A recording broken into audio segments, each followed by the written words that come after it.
Assalamualaikum warahmatullahi wabarakatuh dan salam sejahtera. Saya Pengetua AI. Hari ini kita berada dalam episod ke-19 cabaran 100 hari motivasi ibu bapa tanpa henti.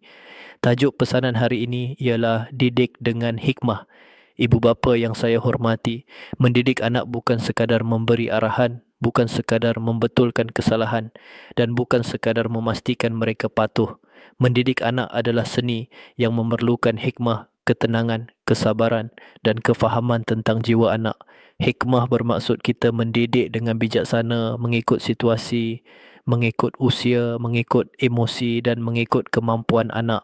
Kadang-kadang kita marah, tetapi itu bukan lagi hikmah jika suara mengatasi akal. Kadang-kadang kita menasihati, tetapi itu bukan lagi hikmah jika anak tidak faham apa yang kita sampaikan.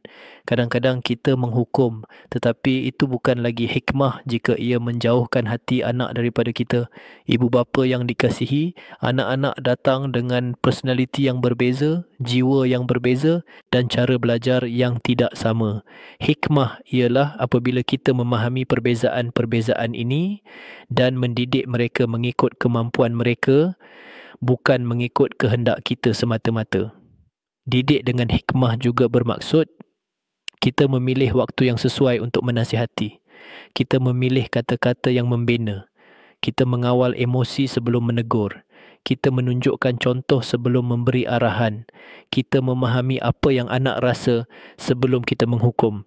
Apabila hikmah menjadi asas dalam mendidik, anak bukan sahaja mendengar tetapi mereka memahami. Mereka bukan sahaja patuh tetapi mereka belajar. Mereka bukan sahaja takut buat salah tetapi mereka tahu kenapa sesuatu itu salah. Hikmah membawa anak lebih dekat kepada ibu bapanya. Hikmah menjadikan rumah lebih tenang. Hikmah membina hubungan yang kuat antara hati ibu bapa dan hati anak. Ibu bapa yang mulia, hari ini cuba lakukan satu perkara kecil.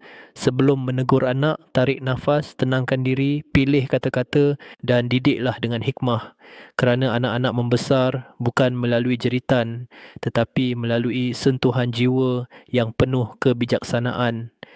Terima kasih kerana mendengar episod 19 hari ini. Jika pesanan ini bermanfaat, subscribe channel Pengetua AI supaya lebih ramai ibu bapa mendapat inspirasi setiap hari. Assalamualaikum dan salam sejahtera.